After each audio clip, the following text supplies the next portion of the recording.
One of the big bits of news over the weekend was the disclosure by Donald Trump Jr. that he hosted in the summer of 2016 a meeting with a well-connected Russian lawyer who said she had information that would be helpful to the Trump presidential campaign.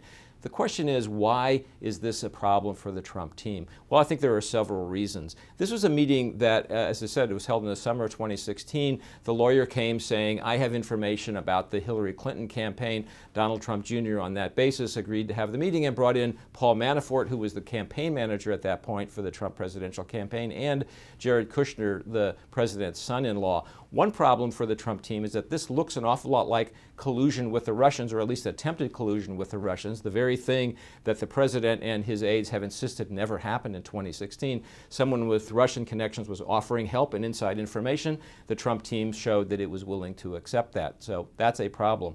The confirmation of this meeting also has shown that some of the previous statements from the Trump team about how there were no such meetings with Russians during the course of the campaign were simply not true. That undercuts the Trump team's credibility, which could be a problem on other issues.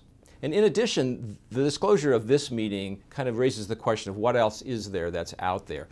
This was not a meeting that was acknowledged previously. There have been other ones that were acknowledged until they became public and couldn't be denied. What else is not yet known about connections between the Trump team and Russians?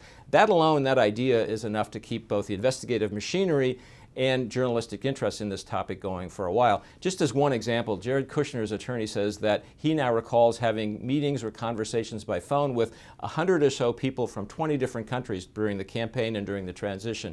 So there's a lot of activity, not all of it is yet known. That's going to keep the investigative machinery whirling for a while.